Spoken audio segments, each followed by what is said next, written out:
Bismillahirrahmanirrahim. Assalamualaikum warahmatullahi wabarakatuh. Sahabatku sekalian, pernahkah Anda melihat seseorang yang bertahun-tahun mengaji, rajin hadir dalam majelis ilmu, hafal dalil, debatnya tajam, tapi akhlaknya justru semakin keras, semakin sombong, mudah marah, suka merendahkan orang lain, bahkan dengki kepada sesama penuntut ilmu? Pertanyaannya adalah, mengapa ilmu tidak mengubah akhlak? Mengapa ngaji bertahun-tahun tapi jiwa tidak pernah menjadi lembut? Hari ini kita akan bahas secara mendalam dengan ayat, hadis, kisah, dan cermin bagi diri kita sendiri. Sahabatku sekalian, ilmu tanpa akhlak adalah kesia-siaan. Perhatikan nasihat agung dari Syekh Muhammad bin Shalih Al-Utsaimin rahimahullahu ta'ala. Beliau mengatakan, talibul ilmi idza lam yatahalla bil akhlaqil fadilah fa inna talabahu lil ilmi la faidata fi. Yang artinya, penuntut ilmu jika tidak menghiasi dirinya dengan akhlak yang mulia, maka tidak ada faidah darinya menuntut ilmu. Betapa banyak orang hafal dalil tapi tidak hafal adab, hafal harokat tapi tidak hafal bagaimana caranya menahan amarah, hafal definisi fikih tapi lupa memuliakan manusia. Ulama dahulu berkata, thalabatul adab salasina sanah wa thalabatul ilma ishrina sanah. Kata para ulama, aku mempelajari adab 30 tahun dan ilmu 20 tahun. Artinya apa, sahabatku? Adab bukan sekedar pelengkap ilmu, tetapi adab sejatinya adalah fondasi dari ilmu. Sahabatku sekalian, ketahuilah bahwa misi kenabian adalah menyempurnakan akhlak. Rasulullah bersabda dalam hadis riwayat Al-Hakim, beliau mengatakan, bu'istu liutammima sholihal akhlak. Aku diutus untuk menyempurnakan akhlak yang mulia. Ini luar biasa, sahabatku. Misi seluruh risalah kenabian bertujuan untuk memperbaiki akhlak manusia. Kalau ilmu tidak memperbaiki akhlak, maka ada yang salah dengan cara kita menuntut ilmu. Ada yang salah dengan cara kita memahami ilmu. Allah memuji akhlak Nabi Muhammad SAW dalam surat Al-Qalam ayat 4. Allah berfirman, wa innaka la'ala khuluqin azim. Sungguh engkau, wahai Muhammad, berada di atas akhlak yang mulia, akhlak yang agung.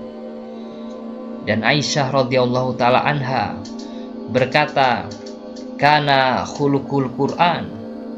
Akhlak beliau adalah Al-Quran. Artinya apa, sahabatku?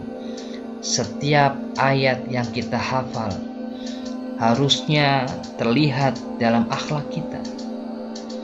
Namun fenomena menyedihkan di antara para penuntut ilmu adalah ilmu yang banyak tetapi akhlaknya rusak.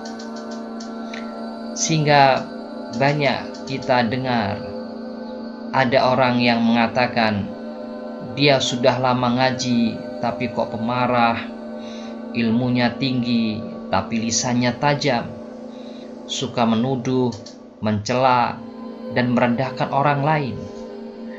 Ada pula kisah yang sering kita dengar, ada ikhwan yang sedikit ilmunya tapi akhlaknya lembut, sabar, selalu tersenyum, menolong, tawadu.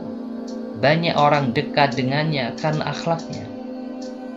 Maka disinilah pelajaran pentingnya adalah orang berilmu belum tentu berakhlak.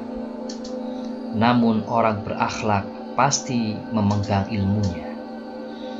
Mengapa banyak yang ngaji lama tapi akhlak tidak berubah? Sahabatku, jawabannya kita akan bahas yang berkaitan dengan 7 penyakit hati penuntut ilmu. Sahabatku sekalian, akhlak itu adalah barometer iman. Perhatikan hadis ini. Aksaru mayudkhilun nas al-jannah taqwallah wa husnul khuluq. Yang paling banyak memasukkan manusia ke surga adalah takwa dan akhlak yang mulia. Hadis riwayat At-Tirmidzi. Demikian pula Rasulullah SAW menegaskan, khairukum li ahli. Sebaik-baik kalian adalah yang paling baik kepada keluarganya. Hadis riwayat Tirmidzi. Maka akhlak seseorang diuji bukan di tengah umum, bukan di tengah masyarakat, bukan saat menjadi penceramah, bukan saat dipuji orang, tetapi akhlak seseorang diuji dalam rumahnya, ketika dia bersama dengan keluarganya. Ilmu yang benar akan membuat seseorang lebih lembut pada keluarganya. Ilmu yang benar akan membuat seseorang lebih sabar menghadapi pasangan. Ilmu yang benar akan membuat seseorang lebih mampu menahan amarah. Dan ilmu yang benar akan membuat seseorang lebih peka terhadap perasaan orang lain. Sahabatku sekalian, mengapa ilmu tidak mengubah akhlak? Maka kita harus tahu ada 7 penyebab ilmu yang tidak mengubah akhlak berdasarkan pada penjelasan dari para ulama. Penyebab pertama, ilmu hanya dijadikan sebagai wawasan, bukan untuk diamalkan. Kita perhatikan firman Allah Subhanahu wa taala dalam surat Al-Waqiah ayat 24. Allah berfirman, jazaa'am bima kanu ya'malun. Balasan berdasarkan apa yang mereka kerjakan. Maka dari ayat ini menunjukkan bahwa balasan bukan didasarkan pada apa yang mereka ketahui, tetapi balasan itu berdasarkan apa yang mereka amalkan. Penyebab yang kedua, menuntut ilmu hanya untuk status dan juga pengakuan. Ingin disebut ustadz, ingin dipuji cerdas, ingin dihormati oleh banyak manusia. Padahal sejatinya ilmu adalah ibadah, bukan mengenai perlombaan gengsi. Penyebab ketiga, sahabatku, terlalu fokus pada fikih, hafalan, dan metode, tetapi melupakan tazkiyatun nufus. Sehingga ulama berkata, ilmu tanpa penyucian jiwa hanya akan melahirkan kesombongan. Penyebab keempat, syaitan tidak bisa menggoda akidahnya, maka ia akan merusak akhlaknya. Orang yang sudah kuat tauhidnya, orang yang sudah paham sunnah, maka syaitan sulit menjerumuskannya kepada kesyirikan. Maka syaitan masuk dari pintu yang lain. Syaitan masuk pada pintu dengki kepada teman ngajinya. Syaitan masuk pada pintu dia merasa yang paling benar. Syaitan masuk pada pintu dia meremehkan orang lain. Syaitan masuk pada pintu, dia keras kepada manusia.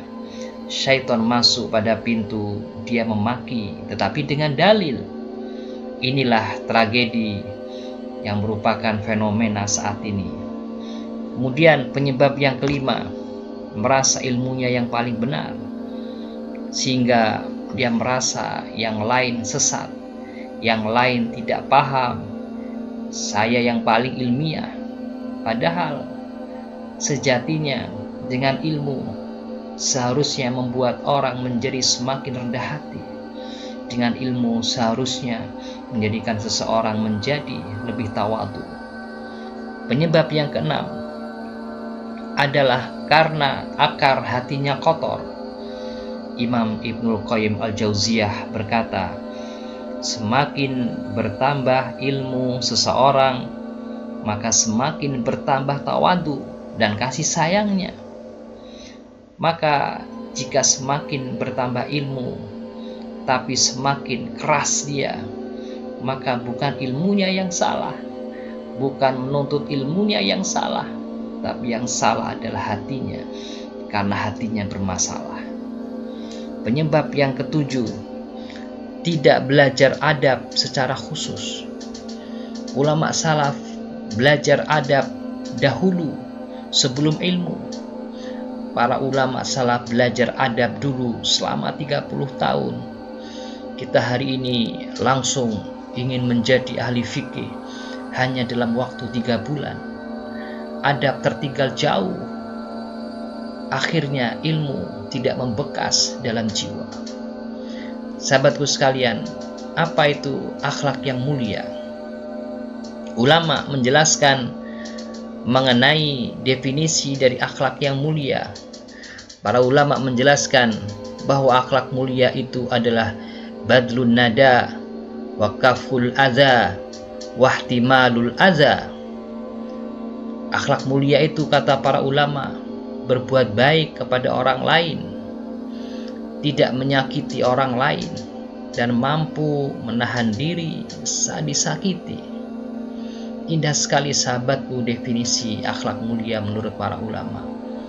Secara ringkas bahwa kesimpulan dari definisi tadi simple, sederhana, tapi berat dalam aplikasinya, dalam implementasinya. Sahabatku sekalian, ada kisah yang menyentuh hati.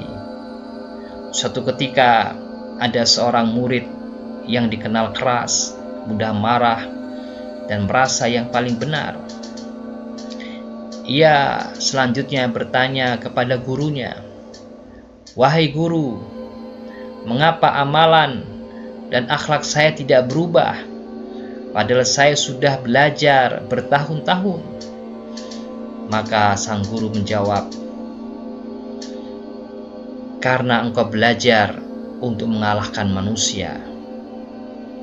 Karena engkau belajar bukan untuk mengalahkan nafsumu." Betapa banyak orang yang berilmu tapi kalah oleh dirinya sendiri.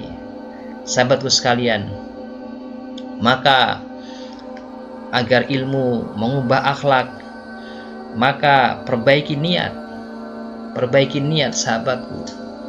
Belajar bukan untuk menang dalam perdebatan, tapi belajar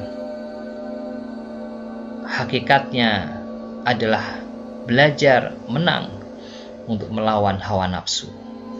Kemudian solusi yang lain, belajar adab dulu, bukan hanya ilmu. Ikutilah cara ulama salaf terdahulu. Mereka belajar adab dulu sebelum menuntut ilmu. Belajar adab 30 tahun, belajar ilmu 20 tahun. Mereka belajar adab dulu, baru belajar ilmu. Kemudian solusi yang lain, murojaah hati setiap hari, bermuhasabah, tanya diri sendiri, kita semakin lembut atau semakin keras setelah menuntut ilmu, setelah paham ilmu? Apakah kita semakin lembut atau bahkan sebaliknya kita semakin keras? Kemudian sahabatku, perbanyak ibadah malam, karena sejatinya akhlak itu bersumber dari hati yang dekat dengan Allah. Sehingga dengan memperbanyak ibadah malam, maka kita akan semakin dekat kepada Allah Subhanahu wa taala, sehingga akan berdampak pada akhlak yang mulia yang kita amalkan atau yang kita tampilkan dalam kehidupan sehari-hari. Kemudian jauhi kebiasaan merendahkan orang lain, karena merendahkan manusia adalah awal rusaknya akhlak. Maka jauhi kebiasaan merendahkan orang lain. Kemudian juga amalkan ilmu sekecil apapun, karena ilmu yang tidak diamalkan akan menjadi hujah yang memberatkan kita di hari kiamat. Sahabatku sekalian, ketahuilah bahwa ilmu itu adalah cahaya, tapi cahaya itu tidak akan masuk ke hati yang sombong.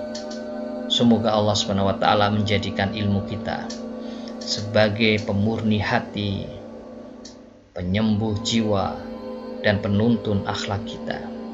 Semoga Allah memperbaiki hati kita, memperindah akhlak kita, dan menjauhkan kita dari dosa besar, yaitu kesombongan.